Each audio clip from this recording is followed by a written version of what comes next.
Whispers between the shelves. A Hungarian love story. 1. The library where it began. Mark Harlish had always known what was expected of him. Second son in a dynasty of 4 boys, heir to a legacy built over generations. He lived in a grand villa in Budapest District 2, where security gates whispered of old wealth and crystal chandeliers. Sparkled with quiet judgment. His family owned banks, land, and a reputation polished to perfection since the Austro-Hungarian Empire. Everything in Mark's life had been selected: his clothes, his education, even his friends. But not his heart. That afternoon, tired of luncheon meetings and whispers about upcoming engagements, Mark took refuge in the Urban Library, a place he rarely visited but suddenly craved like air. The city hummed with the weight of summer, and inside the old halls, there was peace. Dust floated like memories in the light streaming through high-arched windows. He walked past history, law, economics. Then he saw her. She was curled into the leather armchair beside the window. In the philosophy section, a book open in her lap. Her light blonde curls framed a thoughtful face, and he caught the earthy scent of oak bark as he passed, natural, grounding, unlike the designer perfumes that followed women at his family's galas. The cover of her book read, as Elma Reg, The Power of the Mind by Jill Scott. Mark stared. He didn't mean to, but something about her presence slowed him. She looked up, one eyebrow raised. "Boxonet," he said, adjusting his collar. "I didn't mean to interrupt." "Then don't," she replied softly, marking her page. He smiled, intrigued. "You always read psychology on a Tuesday." "It's Thursday," she said. "Then I'm already behind." She smirked, half annoyed, half amused. "Do you want something?" "I want to sit," he said honestly. She studied him. "Fine. But only if you tell me the last thing you read that made you question your beliefs." Mark hesitated. No one ever spoke to him like this. Camus. The Myth of Sisyphus. It made me wonder if duty is just a prettier word for slavery. Her eyes lit up with surprise. "Not bad, rich boy." "How do you know I'm rich?" "You're wearing suede shoes in a rainstorm." He looked down and laughed. "Touché, I'm Mark." "Lily," she said, returning to her book, but not before flashing him a quick, secret smile. 2.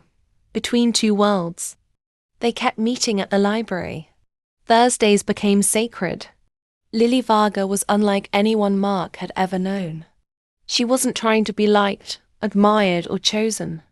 She asked questions he wasn't used to answering. She challenged his quotes, corrected his shallow readings of Nietzsche, and brought him paprika spice sandwiches in wax paper. Her parents lived near Lake Balaton. Her father taught high school history, and her mother ran a small flower shop. She rented a modest flat near Astoria and worked part-time, shelving books at the very library where they met. One rainy evening, she asked, "So, what does a Halish heir do when he's not pretending to be a philosopher?" He chuckled.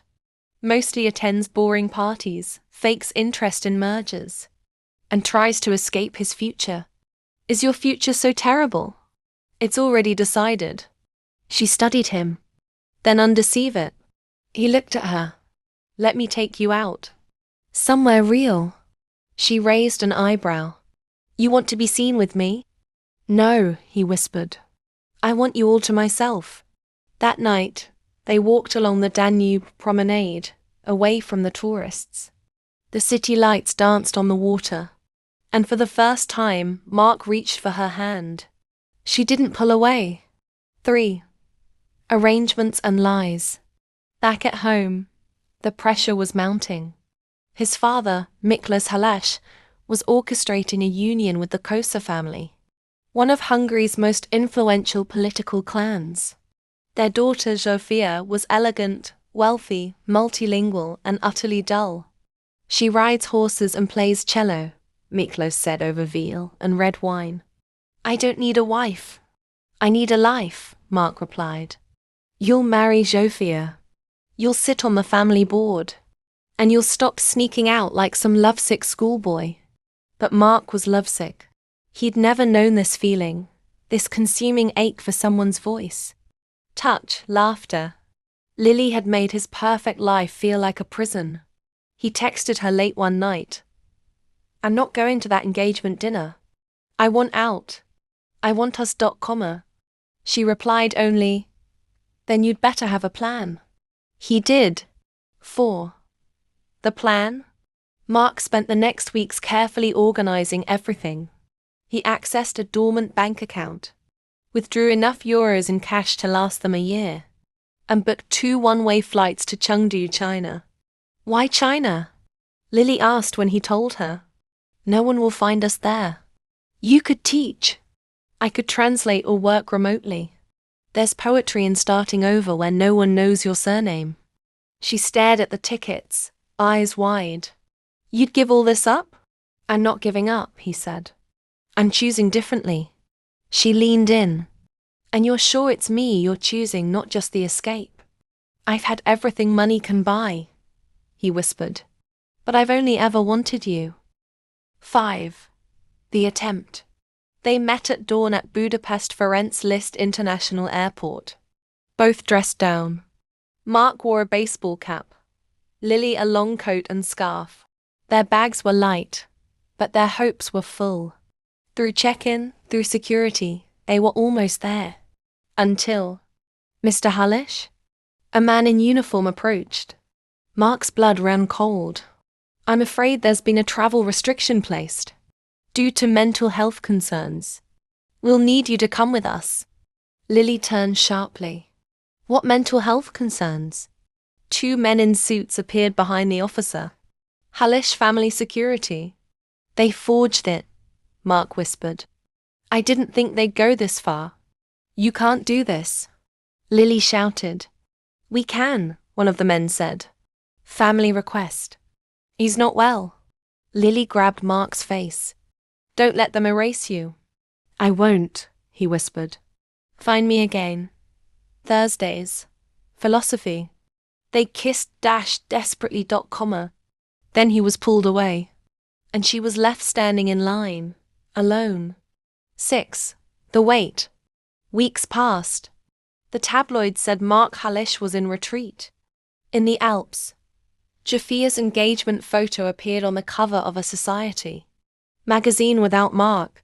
Lily returned to her library shifts. She tried to forget. She read less, cried more. But every Thursday, she sat in the philosophy section with a cup of tea. Always alone. Until one Thursday in October. A shadow fell over her page. She looked up. Mark? He looked thinner, tanned from travel. Eyes tired but brighter than ever. They finally let me go, he said. I signed away everything. No more shares, no trust fund. Just a man who refused to be a pawn. She stood. You came back. He held out 2 new tickets. Beijing this time. Through Vienna. Different name. She didn't even hesitate. When do we leave? Tonight. And this time, they made it through. Epilogue. Chengdu. They opened a small bookstore cafe called Lily's Mind. Mark served tea. Lily taught Hungarian poetry to Chinese students. They got married barefoot under the cherry trees in spring. On the door of the shop, written in both Mandarin and Hungarian, a quote from Camus. In the depth of winter, I finally learned that within me there lay an invincible summer. Every Thursday they still read together, between the shelves, where it all began.